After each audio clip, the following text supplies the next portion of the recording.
नमस्कार, मैं हूं शैलेंद्र सिंह। आप देख रहे हैं हमारा यूट्यूब चैनल शब्द शैलेंद्र सिंह।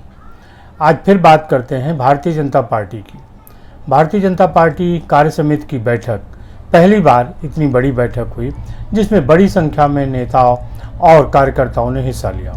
बैठक का उद्देश्य तो समीक्षा था, आगे की रणनीति थी और एक उद्देश्य और था कि कम से कम जो नेताओं और कार्यकर्ताओं के बीच में मनमुटाव है वो ख़त्म होगा।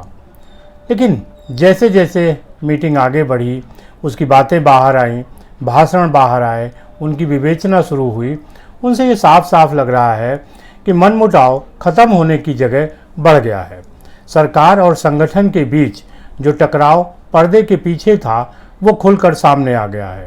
डिप्टी सीएम केशव प्रसाद मौर्य ने साफ साफ कहा कि सरकार से बड़ा संगठन था, है और रहेगा। ये बात पूरी तौर से किताबी है। जो बात केशव मौर्य उत्तर प्रदेश के बारे में कह रहे हैं, क्या यही बात वो केंद्र के बारे में कह सकते हैं? कार्य समिति में राष्ट्रीय अध्यक्ष जेपी नड्डा मुख्य अतिथि थे। जब लोकसभा के चुनाव चल रहे थे तो क्या भारतीय जनता पार्टी की जो केंद्र की यूनिट है उसमें सरकार से बड़ा संगठन था? अगर सरकार से बड़ा संगठन होता तो नरेंद्र मोदी की जगह पर जेपी नड्डा आगे होते। यानी संगठन सरकार से बड़ा होता है, ये कहना तो बड़ा आसान होता है। असल मायने में क्या सच होता है? सरकार और संगठन के बीच उत्तर प्रदेश में क्या क्या हो रहा है, ये उत्तर प्रदेश और लखनऊ का रहने वाला हर व्यक्ति जानता है। खासतौर से वो जो सत्ता में रुचि रखता है, राजनीति में रुचि रखता है और पत्रकारिता या समाज सेवा दूसरे क्षेत्रों से जुड़ा है, जिसका भारतीय जनता पार्टी की सरकार और संगठन दोनों के साथ काम करने का अनुभव है या उनसे मिलता जुलता है। उसे पता है कि सरकार की क्या स्थिति है और संगठन की क्या स्थिति है। 2017 से लेके और 2024 तक एक पूरा ऐसा सफ़र रहा है जहां पे सत्ता और संगठन के बीच आपस में जो द्वंद्व था वो साफ साफ दिखता रहा है। 2022 के पहले सुनील बंसल संगठन मंत्री थे, तरीके से उनका दखल सरकार में था, ये हर आदमी को पता है। लोकसभा चुनाव की जब समीक्षा की बात की जाएगी तो ये जरूर सोचा जाएगा कि क्या सरकार ने टिकट बांटे, सरकार ने बाहरी लोगों को शामिल किया या सरकार ने अपने लोगों को टिकट न देके दूसरे लोगों को टिकट दिया। कार्य समिति की बैठक में ये बात बार बार कही गई कि संगठन ऊपर होता है सत्ता से और संगठन सरकार के बीच टकराव हुआ, लिहाजा भारतीय जनता पार्टी के जो कार्यकर्ता थे उनका संगठन था, उन्होंने काम नहीं किया।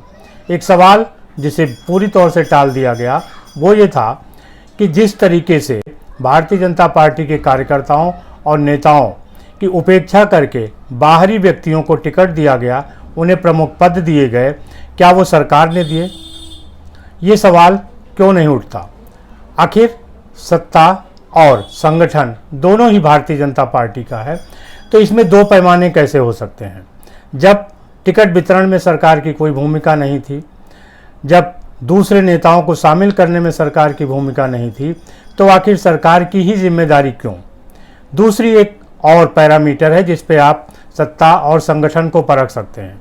2014 में जब लोकसभा चुनाव में भारतीय जनता पार्टी को बहुमत मिला, सबसे अधिक सीटें उत्तर प्रदेश से आई, तब कहा गया कि नरेंद्र मोदी की जीत है। 2019 में भी यही दोहराया गया कि ये जीत नरेंद्र मोदी की है। लेकिन जब 2024 में चुनाव हारते हैं और जितनी उम्मीद थी सीटों से उससे आधी उत्तर प्रदेश में आती हैं, तो ये जिम्मेदारी संगठन लेने को तैयार नहीं है, केंद्रीय नेतृत्व लेने को तैयार नहीं है और किसी तरीके से घेर घार के स्थिति ये बनाई जा रही है कि इसकी जिम्मेदारी मुख्यमंत्री योगी आदित्यनाथ पर डाली जाए। जो कार्य समिति की बैठक थी वहाँ ज़्यादातर वक्ता संगठन के थे और उन्होंने संगठन की दृष्टि से ही अपने विचार सामने रखे। जो सरकार में शामिल लोग हैं वो भी संगठन की दृष्टि से ही अपनी बातें कह रहे थे। सरकार की तरफ से जो एकमात्र व्यक्ति थे वो उत्तर प्रदेश के मुख्यमंत्री योगी आदित्यनाथ थे। योगी आदित्यनाथ ने ये कहा कि किसी को बैकफुट पे जाने की ज़रूरत नहीं है और हम 2027 के चुनाव की तैयारी कर रहे हैं। 2024 के लोकसभा चुनाव के पहले तमाम तरीके का सोशल मीडिया पर और दूसरी जगह पर चर्चा थी, विरोधी नेता चर्चा कर रहे थे कि अगर भारतीय जनता पार्टी को बहुमत मिल गया, तीसरी बार सरकार बन गई, तो योगी आदित्यनाथ को हटा दिया जाएगा। एक और बात थी कि अमित शाह दूसरे नंबर के नेता होंगे और 2025 में वो प्रधानमंत्री होंगे। अरविंद केजरीवाल जो आम आदमी की पार्टी के नेता हैं, उन्होंने ये आरोप खुले तौर पे लगाया था। हालांकि अतल पर इस तरीके की बातें पहले हो रही थी, लेकिन अरविंद केजरीवाल ने जिस तरीके से खुल के कहा, उस पर भारतीय जनता पार्टी नेतृत्व ने ये तो कहा कि प्रधानमंत्री के रूप में नरेंद्र मोदी 2029 तक बने रहेंगे, लेकिन एक बार भी भारतीय जनता पार्टी के नेतृत्व ने या संगठन ने ये नहीं कहा कि बहुमत से सरकार आने के बाद भी योगी आदित्यनाथ उत्तर प्रदेश के मुख्यमंत्री बने रहेंगे। उत्तर प्रदेश की 80 की 80 सीटों पर एक माइक्रो ऑब्जर्वेशन था और उसका नियंत्रण, उसकी चाबी केंद्र के पास थी, हाईकमान के पास थी। अमित शाह पूरे चुनाव संचालन उत्तर प्रदेश में कर रहे थे। कई चीज़ें खुल के सामने आई, जिनमें वो राजा भैया से मिले, धनंजय सिंह का प्रकरण सामने आया। ये वो बातें हैं जो सामने आई। अब जब हर सीट पर, एक एक सीट पर संचालन केंद्रीय नेतृत्व का था, तो आखिर सरकार जिम्मेदार कैसे है? खुद केशव मौर्य 2022 का विधानसभा का चुनाव हार गए थे, उसके बाद भी उनको डिप्टी सीएम बनाया गया। केशव मौर्य संगठन में भी हैं और सरकार में भी हैं, लिहाजा क्या उनकी अपनी कोई जिम्मेदारी उन्होंने खुद से तय की कि वो किस तरीके के रोल में हैं? आखिर केशव मौर्य को चुनाव हारने के बाद भी डिप्टी सीएम क्यों बनाया गया? क्या इससे उन कार्यकर्ताओं का, उन नेताओं का मनोबल नहीं घटता जो चुनाव जीत के आए थे? बहुत सारी ऐसी बातें हैं जो भारतीय जनता पार्टी संगठन और सरकार के बीच हैं। तमाम तनाव है। प्रदेश अध्यक्ष भूपेंद्र चौधरी संगठन संभाल रहे हैं। लगातार कई चुनाव उनके सामने हुए हैं। इन चुनाव में उनका क्या प्रदर्शन रहा है? क्या इसकी कोई समीक्षा हुई या इसकी कोई समीक्षा होगी? जिस तरीके से कार्य समिति की बैठक में एक दिख रहा था, उससे साफ था कि इन मुद्दों से जो पार्टी है वो बचना चाहती है और वो किसी न किसी तरीके से उत्तर प्रदेश सरकार पर सारा ठीकरा फोड़ना चाहती है।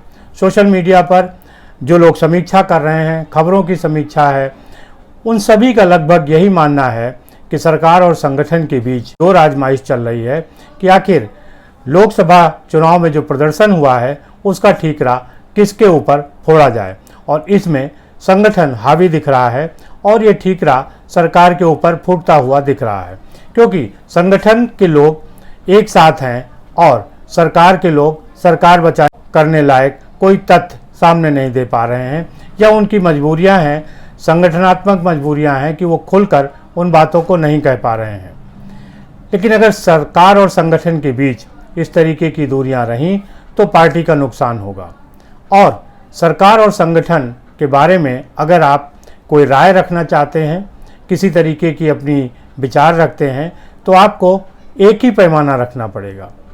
केंद्र में भी सरकार और संगठन है और उत्तर प्रदेश में भी सरकार और संगठन है। क्या उत्तर प्रदेश को देखने का पैमाना दूसरा होगा और केंद्र को देखने का पैमाना दूसरा होगा? अगर आप एक ही हालात को देखने के लिए दो पैमाने रखेंगे तो ये जनता को समझ नहीं आएगी। सरकार और संगठन के बीच की दूरी है, लेकिन संगठन के लोग सिर्फ सरकार से नाराज नहीं हैं, वो अपने संगठन से भी नाराज हैं। और उस नाराज़गी का सबसे बड़ा कारण ये है कि भारतीय जनता पार्टी में 2014 के बाद बाहरी लोगों को जिस तरीके से तवज्जो देना शुरू किया, उनको टिकट दिया गया। अगर देखें तो लोकसभा चुनाव में 125 से अधिक टिकट उन लोगों को दिए गए जो दूसरी पार्टियों से छोड़ कर आए। एक आम कहावत हो गई कि भारतीय जनता पार्टी एक वॉशिंग मशीन है जहां पे भ्रष्टाचार में डूबा हुआ नेता आता है और भारतीय जनता पार्टी की वॉशिंग मशीन में वो धुल के साफ हो जाता है।